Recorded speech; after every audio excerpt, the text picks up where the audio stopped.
こんにちは。左股関節の全置換術高速法アプローチを受けたけいこです。今日は腰痛と肩こりを持っている人向けの壁を使った鈍角のダウンドッグの紹介です。手術直後のリハビリ開始すぐから左の腰痛と左の首の痛みが起こりました。左股関節周辺だけではなく、左半身全体が顔や指先から足先まで縮んでこわばっているのを感じました。お医者さんや PT さんには筋トレのエクササイズを勧められたのですが、麻痺や疼痛もあって足腰にうまく力が入らなくて足腰が痛くなってしまいました。ですので、それまで20年インドで習ってきている矯正系のヨガを毎日のエクササイズに取り入れました。矯正系のヨガと一般的なヨガの一番大きな違いは、マット以外に壁、椅子、ストラップ、枕やクッションなどのプロップスを使って体の弱い部分に無理をかけずに支えて補強しながら、左右差などのアンバランスさを確認しながら修正するヨガです。ヨガのポーズを使って自分の体の癖や偏りを調べて、自分に合わせたプロップスを使ってそれらを修正するというヨガです。ポーズを取ること自体が目的ではないので、ポーズを取る前にストラップの長さや椅子の位置、高さや角度などの調整に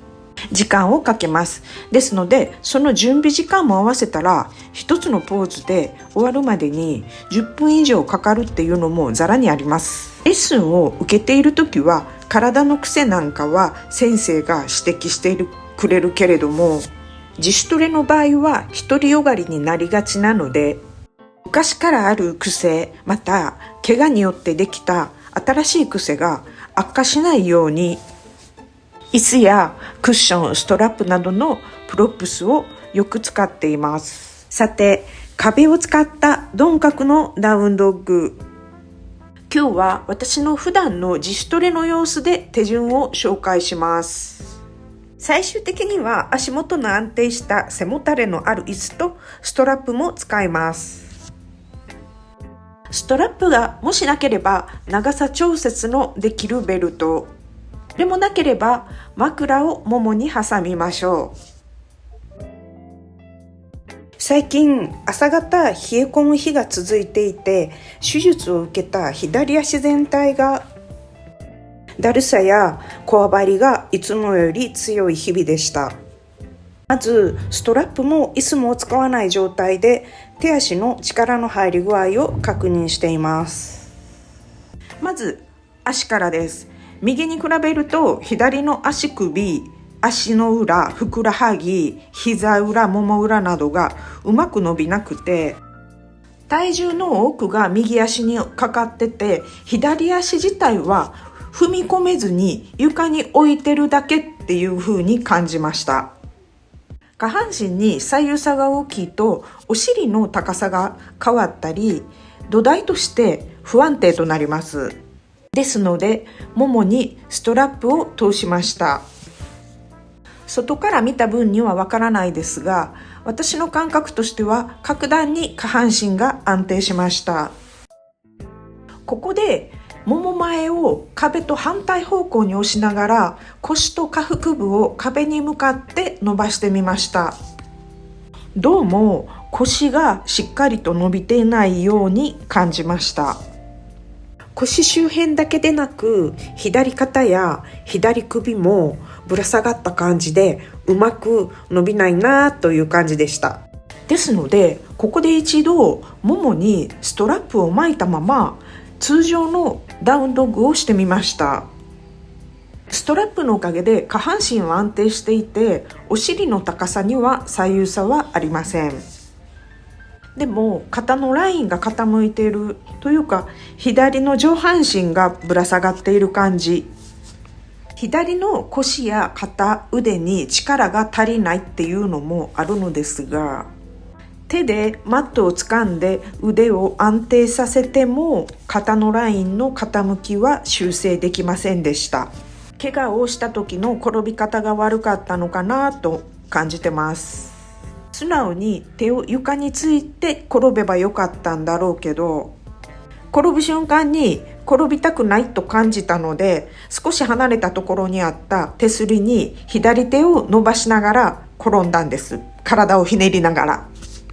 つまり体を長く伸ばして左手を上げた状態で横向きに床に落ちました。もちろん手すりには届きませんでした。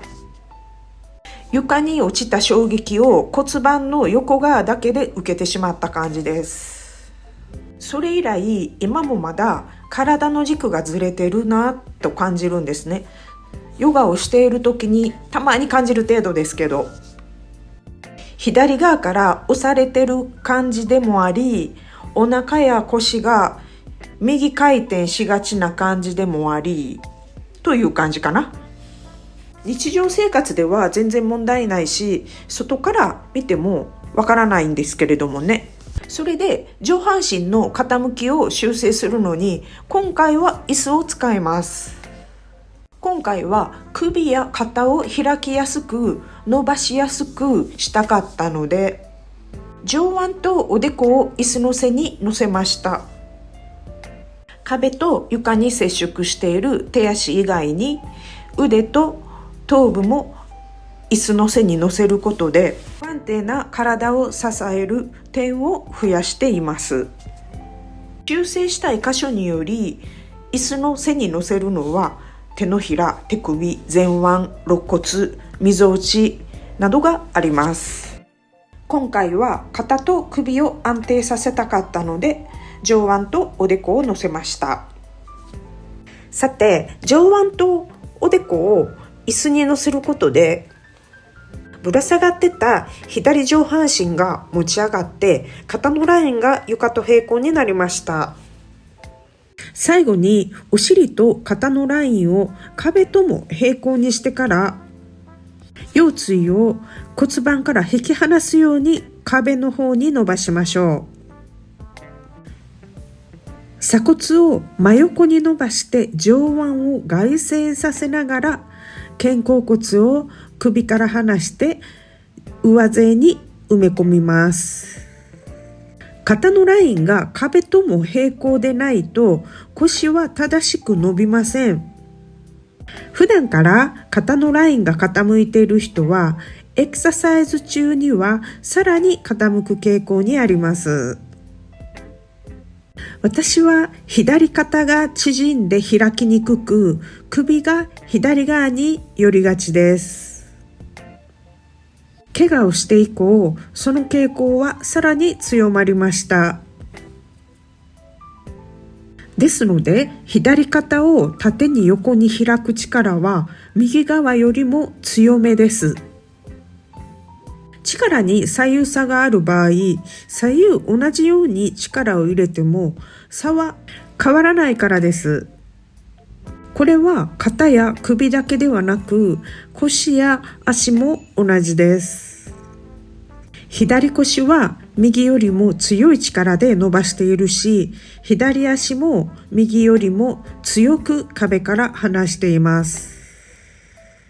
ヨガで体を作り直すということは、自分の体の癖や偏りを自分で知ることから始まります。人それぞれ違うし、同じ人でも癖の程度も気温などの外的要因や気分などの内的要因でも日によって変わってきます。ある一つのポーズを一度数分間こなしたからといって痛みや癖が永久になくなるというようなことはないです。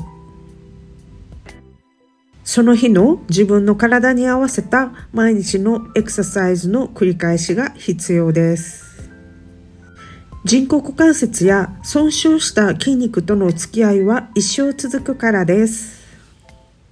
ちなみに上半身を床とほぼ平行にしたこの鈍角のダウンドッグはインドでのレッスンで出てきたことは一度もないです。上半身と下半身が鈍角っていう点でそもそもダウンドッグではないし、犬のように四肢で立ってないから犬のポーズとも呼べないんです。